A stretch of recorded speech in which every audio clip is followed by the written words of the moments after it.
तर हॅलो, आवाज येतोय ना? Yes yes ma'am. मॅम.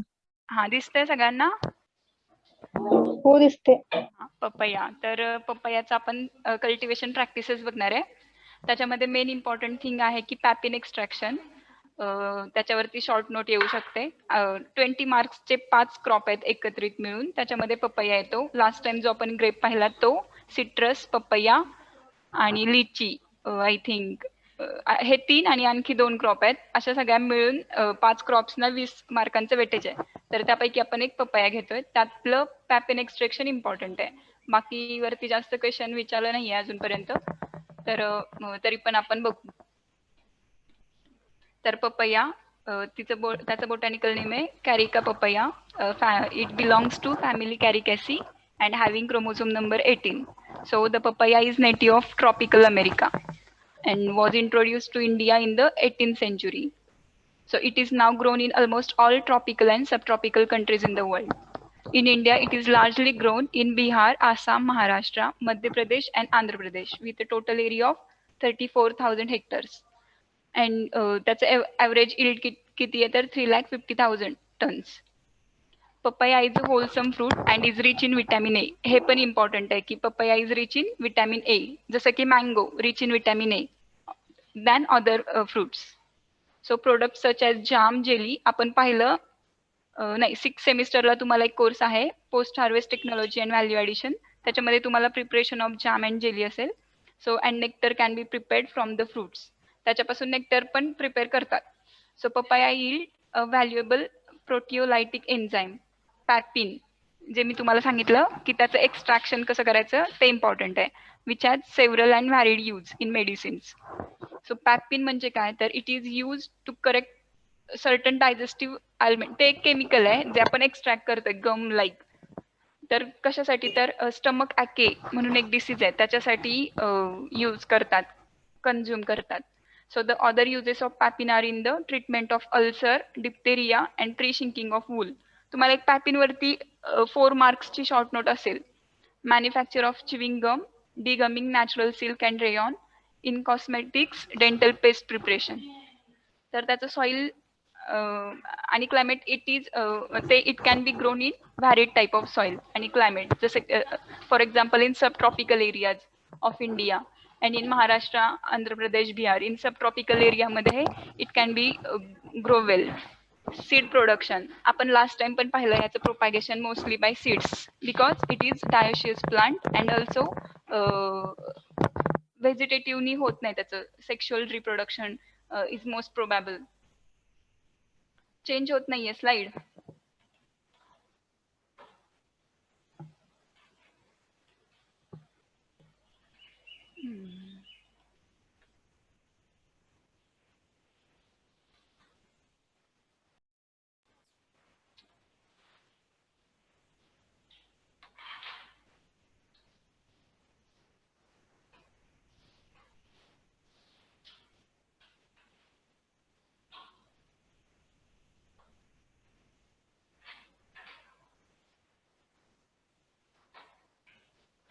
ठीक आहे, मी तुम्हाला माझी पीपीटी आहे ना शेअर करते. आता आपण लेक्चर तरी कंप्लीट करू. पीपीटी मी ग्रुपवरती आपल्या शेअर करते. आता तुम्ही फक्त लेक्चर लिसन करा केअरफुली, ठीक आहे? मी पीपीटी शेअर करेन ग्रुपला. इंटरेस्टिंग आहे, केअरफुली ऐकलं तरी पण समजेल तुम्हाला समजेल असं मी सांगते.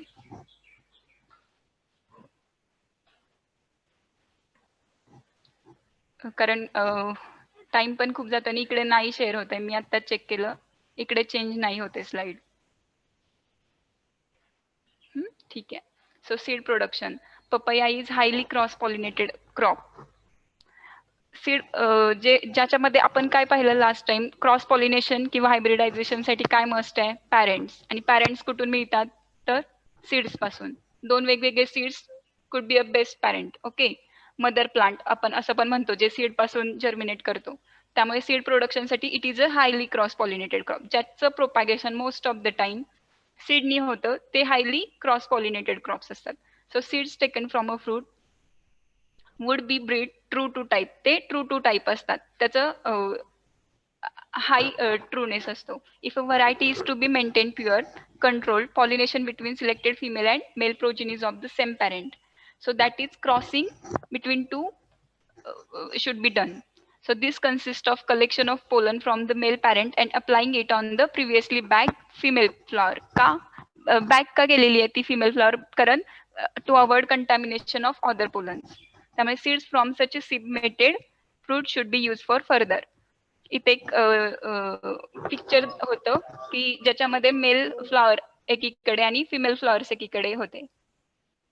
एक दोनच फ्लॉवर आहेत की जे at bottom of the stem आहेत ते फिमेल फ्लॉवर्स आहेत. अँड ऍट लॉंग स्टाईल म्हणजे जे लॉंग स्टेम वरती आहेत म्हणजे खूप उंचावरती आहेत ते आहेत मेल फ्लॉवर्स. तुम्ही जेव्हा पाहाल तेव्हा तुम्हाला समजेल. फिमेल फ्लॉवर्स आहेत ते एक कॉम्पॅक्ट नेचर आहे तिचं आणि मेल फ्लॉवर्स आहेत ते तुम्हाला समजेल की स्मॉल पण आहेत इन साईज आणि क्लस्टर मध्ये आहेत थोडे. आणि फिमेल फ्लॉवर आहे ती एक सिंगल प्लेसिंग आहे. ओके. आणि मध्ये हर्मॅफ्रोडाइट, काही मध्ये हर्मॅफ्रोडाइट पण फ्लॉवर्स असतात की ज्याच्यामध्ये मेल अँड फिमेल प्लांट्स एकाच फ्लॉवर मध्ये असतात. So that is crossing of between two. हे आपण मगाशीच पाहिलं. सो मेल आणि फिमेल आणि हर्मॅफ्रोडाइट फ्लॉवर्सची आणखी एक डायग्राम आहे. त्याच्यामधून प्लांट पार्ट्स ते तुम्हाला कळतील की एका फुलामध्ये हर्मॅफ्रोडाइट मध्ये फिमेल आणि मेल म्हणजे अँथर्स पण आहेत आणि ओव्हरी पण आहे खाली, तर ती तुम्हाला दिसेल. फिमेल मध्ये फक्त ओव्हरी आहे, स्टिग्मा वगैरे, आणि मेल मध्ये तुम्हाला फक्त अँथर्स दिसतील. ओके. तर ते तुम्ही पाहिल्यानंतर तुम्हाला समजेल. आणि आणखीन एक मी असं कंपॅरिझन दिलंय की मेल फ्लॉवर्स आणि फिमेल फ्लॉवर्स म्हणजे आपल्या पपयामध्ये झुकिनीचं एक्झाम्पल आहे. झुकिनीच्या फ्लॉवर मध्ये मेल फ्लॉवर शॉर्ट आहे, शॉर्ट स्टाईल, आणि फिमेल फ्लॉवरची हाईट जास्त आहे. पण in opposite of that in case of papaya male जो इन्फ्लोरोसन्स आहे तो लॉंग स्टाईल वरती आहे आणि फिमेल फ्लॉवर आपलं शॉर्ट आहे. ओके. ते तुम्ही जेव्हा, आणि त्याच्यात सोबत इम्परफेक्ट फ्लॉवर म्हणजे मोनोशियस, आपलं क्रॉप आहे ते डायोशियस आहे. आणि मोनोशियस मध्ये काय तर एकाच प्लांट वरती male and female flowers place on the same plant. हे मोनोशियसचं एक्झाम्पल आहे. डायोशियस मध्ये पण तसंच असतं ऍक्च्युली. मोनोशियस मध्ये एकाच फ्लॉवर मध्ये दोन्ही पण ऑर्गन्स असतात प्रेझेंट, आणि डायोशियस मध्ये ऍट डिफरंट प्लेसेसला प्रेझेंट असतात. सो जर का fail to observe this precaution leads to the deterioration of the variety. आणि जर का आपण क्रॉसिंग करताना फेल झालो ह्या सगळ्या गोष्टींची केअर घ्यायला, की बॅगिंग करणं किंवा क्रॉस पॉलिनेशन करणं, तर व्हरायटीचा रिझल्ट चांगला येणार नाही. ती आपल्याला त्याचं जे फ्रूट आहे ते आपल्याला डिझायरेबल नाही मिळणार. So propagation, the most common method of propagation of papaya is from seeds. And seeds, मग सीड्स कसे घ्यायचे तर वेल ripe, mature and large fruits born on female plants to hermaphrodite plants as the case may be. ज्या plant वरती जे चांगले well mature big size fruits आहेत त्यांनाच घ्यायचं. And the fruits are cut open and seeds are carefully extracted in trays. आपण जे घरी फ्रुट्स आणतो त्याचे पण सीड्स व्हॅल्युएबल आहेत, कारण टिश्यू कल्चरनी इट्स डिफिकल्ट. त्यामुळे सीड नी ज्याचं प्रोपॅगेशन होतं त्याचे सीड्स टू मच व्हॅल्युएबल आहेत. So they are wash and dried. तुम्ही पण ट्राय करू शकता घरी. Wash and dried in the sun or shade. म्हणजे एक असाइनमेंट म्हणून घ्या. 6th सेमिस्टरला खूप असाइनमेंट दिल्या, तुम्हाला असाइनमेंट दिलेली नाहीये, तर जे फ्रुट्स आहेत घरी आता तुम्ही समर सीझन मध्ये खाल, इवन फ्रॉम मँगो, ग्रेप्सचे तुम्ही कशाने करता प्रोपॅगेशन? कटिंग्सनी. पण पपयाचं it is possible with seeds. त्यामुळे तुम्ही जे जे सीड्सनी प्रोपॅगेट होतात त्याचे तुम्हाला सीडलिंग्स बनवायचे. ही तुमची असाइनमेंट आहे. Okay. And this one is second assignment. First one was for mango. मँगोचे सीडलिंग बनवायचे प्रत्येकाने एक. पण तुम्हाला आता 5 सीड्स लावायला पाहिजेत. का? कारण इन केस ऑफ फेल्युअर त्याच्यामध्ये फेल्युअर पण येईल. सो त्यामुळे ह्याचे काय करायचे, सीड्स जे वेल राईप फ्रुट्स आहेत त्याचे एक्स्ट्रॅक्ट करायचे in trays and they are washed and dried in the sun और शेड. शेडमध्ये करा मोस्ट ऑफ द टाइम. सनचं बॅड इम्पॅक्ट होईल आणि वायबिलिटी लूज होईल म्हणून. And are stored in the bottles. बॉटलमध्ये स्टोअर करा. Well dried seeds should be stored in the bottle. थोडे पण ओले चालणार नाहीत, नाहीतर ते काय होतील, खराब होऊन जातील. So fresh seeds may be mixed with fine cold wood ash. Wood ash सोबत थोडे मिक्स करायचे. so which absorbs the slimy coating on them and helps to keep the seeds separate. So 500 gram seed is required for raising in 1 hectare.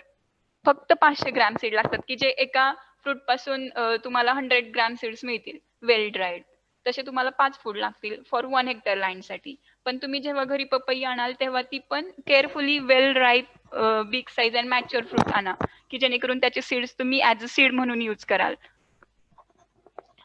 Okay, as a propagating part. So seedling can be raised in the raised nursery beds or in polythene bags. आता polythene bags पण तुमच्याकडे नसतील तर आम्ही एक काय केलं होतं, जे आपल्या मिल्क बॅग्स असतात, आपण जे दूध विकत आणतो त्याच्या मिल्क बॅग्स वरून कट करून त्याच्यामध्ये माती आणि कोकोपीट असेल तर ते किंवा FYM घरी जे शेणाचं खत वगैरे असतं किंवा वर्मी कंपोस्टची एक छोटी बॅग मिळते 25 रुपयांना 1-2 किलोची, ती घेऊन आलात आणि ती बॅग मध्ये व्यवस्थित फिल करून एक सीड त्याच्यामध्ये लावायचं.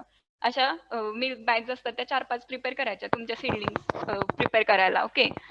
आणि ओके नर्सरी बेड्स किंवा पॉलिथिन बॅग्स मध्ये. However the seedlings from the latter one are good. ज्या पॉलिथिन बॅग्स मध्ये तुम्ही बनवता त्या चांगल्या असतात मोर दॅन नर्सरी बेड्स पेक्षा in case of fruit crops. पण सीड व्हेजिटेबल सीड्स साठी raised nursery beds are good. So 2 seeds in the gynodioecious type और 5 to 6 seeds in dioecious type. म्हणजे आता हे आपल्याला माहित नाहीये कारण आपण डिरेक्ट घरी जे फ्रूट येणार आहे त्यातून सीड सोईंग करणार आहे. तर we are just checking it. Okay. त्यामुळे तुम्हाला फक्त ही असाइनमेंट ऍज अ वर्क म्हणजे अनुभव असतो ना, कार्य अनुभव, त्यातून घ्यायचा आहे तसं. सो शुड बी सोन पर पॉलीबॅग. 5 ते 6 तुम्हाला एका पॉलीबॅग मध्ये सीड सो करायचे आहेत. तुम्ही 3 करा per polybag. So the papaya plant can also be propagated from cuttings and graft. It is also possible. एक वन रिसर्च पेपरनी असं सांगितलं होतं म्हणून मी हे इन्क्लूड केलंय. But however seeds are preferred because the vegetative methods of propagation are not economical. ते इकॉनॉमिकल नाहीये. सो पिट्स ऑफ मग नंतर काय करायचं, तुम्हाला आता लक्ष द्या थोडं इकडे की तुम्ही सीड्स लावल्यानंतर काय काय करायचंय. So pits of 45 centimetre by 45 centimetre म्हणजे 45 सेंटीमीटर क्युबिक पीट बनवायचंय. Size are dug at bottom of 1.8 metre apart. So this would accommodate 3000 plants per hectare. 45 centimetre क्युबिकचा एक पीट करा आणि त्याच्यामध्ये व्हेरिएशन आहे. त्यामुळे about 40 to 60% of the plants may turn to be male. त्याच्यामध्ये काय व्हेरिएशन आहे की मेल आणि फिमेल प्लांट्स वेगवेगळे असतात. त्यामुळे आपल्याला जितके जास्त सीड्स आपण सो करू शकतो तितके करायचे आहेत, म्हणजे ज्यातून आपल्याला सिलेक्टिव्ह डिझायरेबल फिमेल प्लांट मिळेल किंवा डायोशियस हर्मॅफ्रोडाइट प्लांट मिळेल.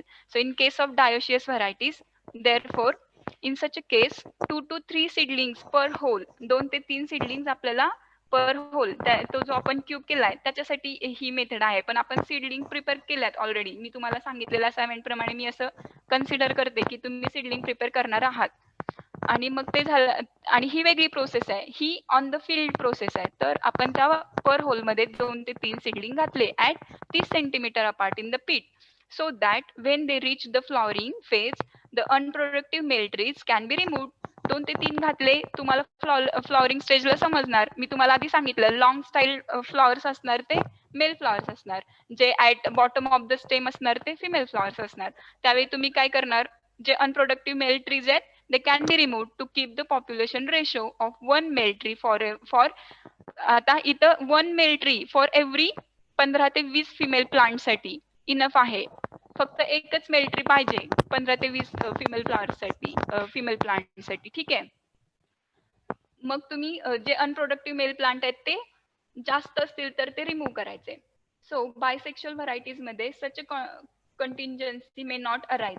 पण जे बायसेक्शुअल व्हरायटीज असतात म्हणजे आपण ते ठरवून केलेले असतात, रेज सिलेक्ट केलेले असतात किंवा रिलीज केलेले असतात बायसेक्शुअल व्हरायटीज, त्याच्यामध्ये हा प्रॉब्लेम येणार नाही. पण आपण घरी येणाऱ्या फ्रूट मधून तयार करणार आहोत, आपण ऍक्च्युअली चेक करणार आहोत, आपण सायंटिस्ट होणार आहे. जर का तुम्ही पपयाचे सीड्स ग्रो केले तर 1 गुड सीडलिंग पर पीट मे बी प्लांटेड. एक गुड सीडलिंग मग आपल्याला नंतर प्लांट करायचे. And the best time for planting, मग तुम्ही कधी प्लांट करणार तर साऊथ वेस्ट मध्ये, म्हणजे आपल्याकडेच Karnataka, Kerala, Maharashtra, in most parts of India, June ते October and January to March are suitable for planting as the other months म्हणजे मार्च, आता आपण राईट मंथ मध्ये आहोत to have seedlings of papaya. Okay, त्यामुळे तुम्हाला हे मस्ट आहे, तुम्ही करायलाच हवं.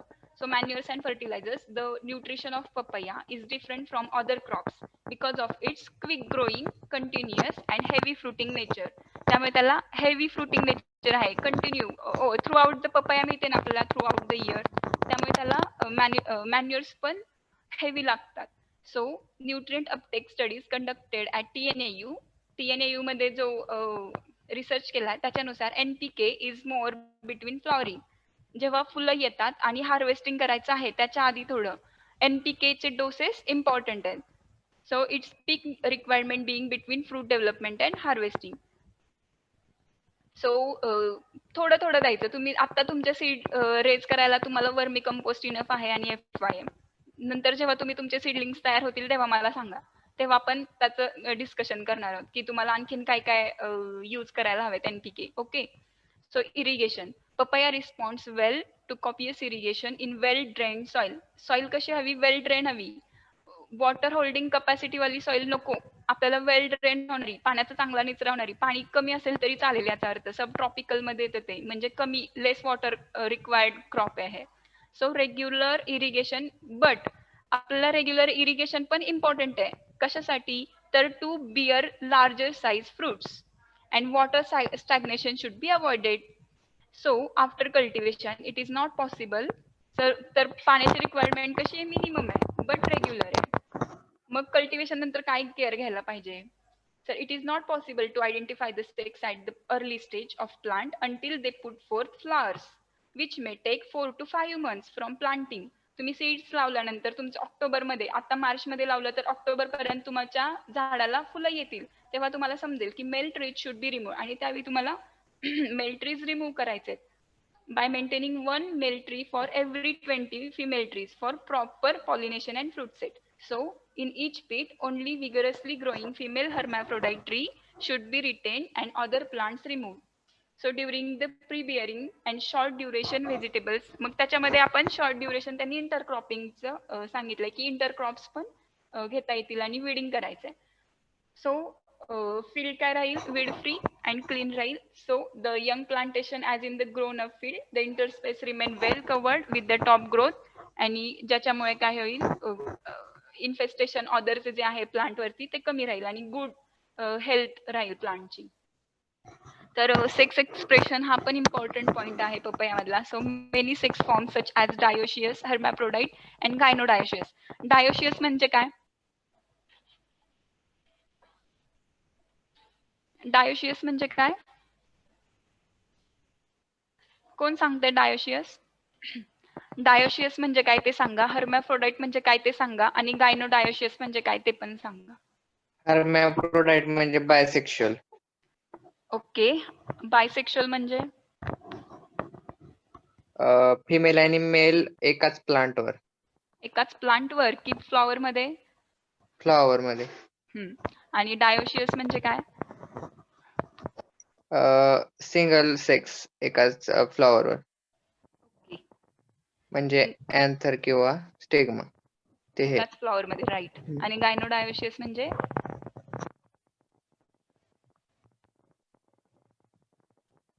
फिमेल फ्लॉवर जे आहे ते वेगळ्या, म्हणजे डायोशियसचं जे मिनिंग आहे तेच, फक्त गायनोशियस म्हणजे जे फिमेल फ्लॉवर आहेत ते सेपरेट असतं, आणि मेल आणि फिमेल फ्लॉवर जे एकत्रित असू शकतं ते पण सेपरेट असतं. म्हणजे सिंगल फिमेल फ्लॉवर वेगळं असतं. जसं की आपण at bottom of the stem पाहिलं की जे सिंगल फिमेल फ्लॉवर होतं, आणि तिथं हर्मॅफ्रोडाईट फ्लॉवर्स असण्याचे पण चान्सेस असतात. म्हणजे gynoecious flower and hermaphrodite flower are present on the same plant, त्याला म्हणायचं gynodioecious. Okay, so it have been reported in the papaya. हे 3 टाईपचे फ्लॉवर्स आहेत. So there are no distinct or definite methods to ascertain the sex of the plants at the early stage itself. आपण early स्टेजला नाही detect करू शकत की कोणतं फ्लॉवर प्रेझेंट आहे. सो ग्रोथ रेग्युलेटर, तर लास्ट टाइम पण आपण ग्रेप्समध्ये इम्पॉर्टन्स ऑफ ग्रोथ रेग्युलेटर पाहिलाय. Gibberellic acid, ethrel are important, and phosphon D to increase the femaleness in dioecious types. त्यामुळे जिबर्लिक ऍसिड ग्रेपमध्ये पण इम्पॉर्टंट आहे आणि पपयामध्ये पण आहे. जिथं जिथं सेक्स एक्सप्रेशन येतं किंवा डायोशियस प्लांट्स येतात किंवा मोर ब्रांचिंग किंवा थिनिंग हवं असेल आपल्याला फ्रुट्सचं, तिथे तिथे जिबर्लिक ऍसिड इम्पॉर्टंट आहे. आणि आपण सीड पासूनच त्याचं प्रोपागेशन करतो, त्यामुळे रुटिंगचा इतका प्रॉब्लेम येत नाही. जर का रुटिंगचा प्रॉब्लेम असेल, रूट इनिशिएशन, तर त्यावेळी आपण ऑक्झिन आणि सायटोकाइनचं ऍप्लिकेशन करतो. So harvesting and yield. The first crop of fruits become available in 12 ते 14 मंथ. एका वर्षामध्ये पहिलं क्रॉप मिळणार आपल्याला fruit from the time of planting. जर का तुम्ही आता मार्च मध्ये लावलं तर नेक्स्ट मे पर्यंत तुम्हाला फ्रुट्स मिळतील. लावणार ना सगळे? मग आता घरी पपई आणल्यानंतर सगळ्यांनी सीड्स लावायचेच आहेत. So the cropping is practically continuous during the life of the tree. त्यामुळे काय होतं ते, आणि तुमच्या लाईफ टाईम, त्याची जी काही लाईफ इयर आहे तिथपर्यंत ते तुम्हाला फ्रुट्स देणार आहे. इथे एक पिक्चर आहे जे त्याची लाईफ सायकल दाखवली त्या पिक्चरनी, ती तुम्ही पहा, मी तुम्हाला स्लाइड शेअर करेन. In the plains of the north India fruits continue to mature through the spring and summer, म्हणजे पावसाळ्यात आणि उन्हाळ्यामध्ये. But in the cooler places, कुठे? नॉर्थ इंडियामध्ये. पण कूलर प्लेसेस जे आहेत तिथे in the hills only 3 to 4 months from the February to May. असं का? कारण थोडा तरी वॉर्म क्लायमेट लागतं to have fruits and flowers असण्यासाठी वॉर्म क्लायमेट लागतं. त्यामुळे नॉर्थ इंडियामध्ये जिथे कूलर प्लेसेस आहेत, it is not possible to have the year round fruit bearing habit in the papaya. So fruit should be harvested when the color changes from green to yellowish. Green to yellow. आपण बाजारातून कसले fruits आणतो ज्याला थोडा yellow colour येतोय, pure green नाही आणत आपण कधीच. Still it is non climate, still it is climacteric fruit, की जे हार्वेस्ट केल्यानंतर पण पिकतं. त्यामुळे it should be harvested individually with hand, taking care to avoid injuries. व्यवस्थित हार्वेस्ट करायचं आहे. The yield varies considerably and the yield may also vary according to the number of female आणि hermaphrodite trees in the orchard. म्हणजे तुमच्या बागेमध्ये किती झाडं आहेत याच्यापेक्षा मेल आणि फिमेल प्लांट्सचा रेशो किती आहे ह्याच्यावरती तुमचं yield डिपेंड करतं. तर एका रिसर्च नुसार 100 ते 160 टन पर हेक्टर इतकं yield मिळतं. जसं की एका हेक्टरमध्ये 3000 प्लांट्स बसतात, तर प्रत्येक 20 फिमेल प्लांटवरती आपल्याला एक मेल प्लांट लावायचे. अशा पद्धतीचं जर का रेशो असेल तर 100 ते 150 टन पर हेक्टर इतकं yield मिळतं.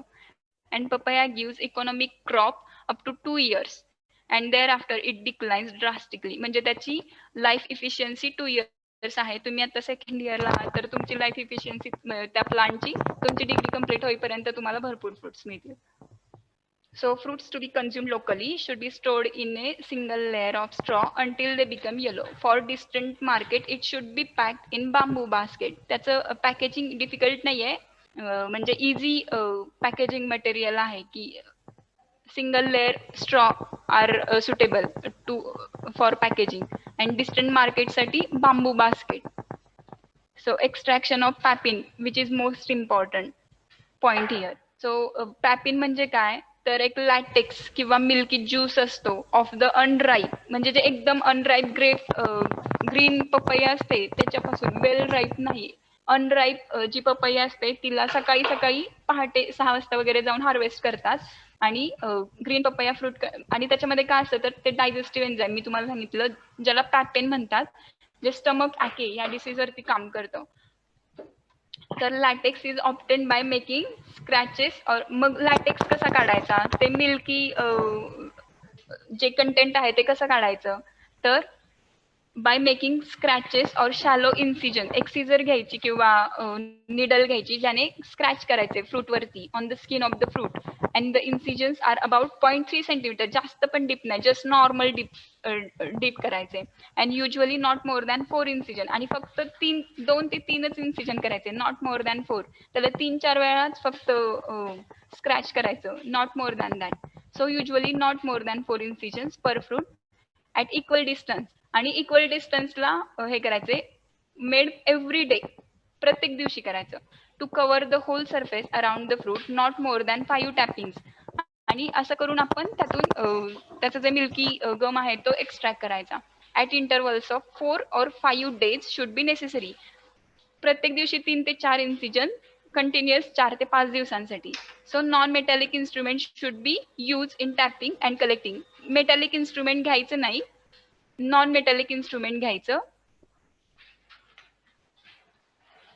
सो जे शार्प एजेसचे जे ब्लेड वगैरे आहेत किंवा piece of bamboo splinter may be use, किंवा जे बांबूचं बास्केट असतं त्यांनी असं सांगितलंय की ते पण तुम्ही म्हणजे बांबूपासून मेड केलेलं एक जे युटेन्सिल असेल ते यूज करायचं to have that extracted packing. The latex should be collected in porcelain glass किंवा ग्लासमध्ये किंवा अर्धन कंटेनर्समध्ये.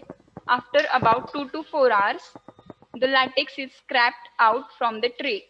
आणि त्या ट्रे मधून तो लॅटेक्स स्क्रॅप आउट करायचा, म्हणजे हाताने असं सरकवून घ्यायचा and dried in the sun, आणि त्याला सन मध्ये ड्राईड करायचा. Tapping should be undertaken early in the morning. काय सांगितलं, पहाटे 6 वाजता वगैरे जायचं. So that drying in the sun can be done before mid day. म्हणजे खूप हेवी सनलाईट मध्ये त्याचं ड्राईंग नाही करायचं, नॉर्मल म्हणजे आपण सकाळी सकाळी 9 ते 10 वाजेपर्यंत त्याचं ड्राईंग करायचं, सकाळी हार्वेस्ट केल्यानंतर, एक्स्ट्रॅक्ट केल्यानंतर. So this makes the material sufficiently dry by the evening. Evening पर्यंत sufficiently dry होईल. When thoroughly dried, the latex become crisp, म्हणजे तो असं crispy होतो आणि flaky होतो. So it may be then ground into powder, आणि त्याची पावडर करायची. So preferably still warm, तो still तोपर्यंत warm असेल. The dried papine is powdered and sieved in tin mesh sieves. The cream colored powder should be placed in airtight bottles. So papain can be also dry artificially, म्हणजे तो आपण oven मध्ये वगैरे ठेवतात तर त्याने आर्टिफिशियली पण ड्राय करतात, बट नॅचरली ड्राय केलेला पॅपिनला बेटर कलर अँड क्वालिटी असते. सो पोटॅशियम मेटाबायसल्फाइड ॲट, त्यालाच KMS म्हणतात, at 0.5% may be added to it for better colour. Potassium metabisulphite हे एक एजंट आहे की जो कलर एनहान्स करायला किंवा कलर इम्पार्ट करायला मदत करतो. आता आपण ते करायचं नाही. तुमच्याकडे आता 3 असाइनमेंट झाल्या. पहिलं तर मँगोचं सीडलिंग प्रिपेअर करायची, सेकंड वन इज पपयाची, अँड थर्ड वन इज ही या वर्षीसाठी नाहीये, आफ्टर 12 months म्हणजे नेक्स्ट इयर साठी असेल, की तेव्हा पण मीच तुम्हाला शिकवायला असेल आणि तेव्हा PhD चा कोर्स पण असेल आपल्याला. तर त्यावेळी तुम्हाला पॅपिन एक्स्ट्रॅक्ट केलेली पावडर करायची आहे. त्याच्यामध्ये PhD चा जो कोर्स आहे नेक्स्ट इयर मध्ये 6 SEM ला, त्याच्यामध्ये तुम्हाला पोस्ट हार्वेस्ट टेक्नॉलॉजी आणि व्हॅल्यू ॲडिशन. मग आपण त्या व्हॅल्यू ॲडिशन मध्ये तुम्ही आता लावलेल्या पपयाचं पॅपिन एक्स्ट्रॅक्ट केलेली पावडर करू. ठीक आहे, म्हणजे तुमचं एक कॉम्प्रेहेन्सिव्ह होईल study of horticulture. So the papin production is influenced by certain factors such as fruit size, fruit maturity and varietal factors. Papin production कशा कशामुळे इन्फ्लुएन्स होतं, तर fruit size, very large and green colour fruit पासूनच तुम्हाला extract करायचं आहे ते milky juice. आणि ते एक डायग्राम दिले की त्याचं पॅपिन कसं एक्स्ट्रॅक्ट करायचं ते तुम्ही पाहाल, तुम्हाला दाखवलं मी याच्यामध्ये, की रॉ मटेरियल म्हणजे आपली पपैया ग्रीन कलर, त्याचे इन्सिस्ट करायचं, कटिंग्स म्हटलंय त्याला, 4 incisions per day up to 4 to 5 days. Then extracting, त्याचं एव्हरीडे एक्स्ट्रॅक्ट करायचं. इथे त्यांनी अम्ब्रेला यूज केली आहे, अपवर्डेड. सो एक्स्ट्रॅक्टेड रेसिड्यू, तो जो एक्स्ट्रॅक्टेड रेसिड्यू आहे त्याला कुलिंग अँड फिल्टरिंग केलं. Concentrating spray drying into powder, म्हणजे कॉन्सन्ट्रेट केल्यानंतर सन ड्राईंग करायची. नंतर सिफ्टिंग म्हणजे वेल ड्राय करून घ्यायचं, पॅकिंग करायचं. इथे ह्यांचे थोडे स्पेलिंग चुकलेत. स्विफ्टिंग म्हणजे सिविंग करायचं, म्हणजे चाळून घ्यायची तिला. ओके, आणि पॅकिंग आणि पावडर एक्स्ट्रॅक्ट करायची, हे पण उलट झालंय. पावडर एक्स्ट्रॅक्ट करायची आणि त्याचं पॅकेजिंग करायचं. सो असं आपलं आजचं लेक्चर होतं. कोणाला काही डाऊट्स आहेत का ते विचारा. पपयाबद्दल आपण आज शिकलोय.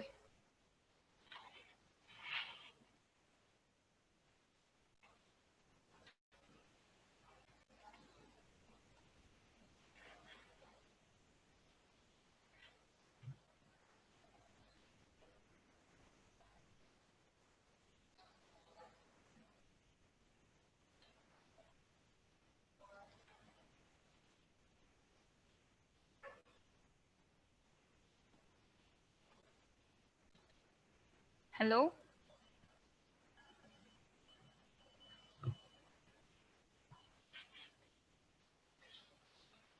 सगळ्यांनी कॅमेराज ऑन करा.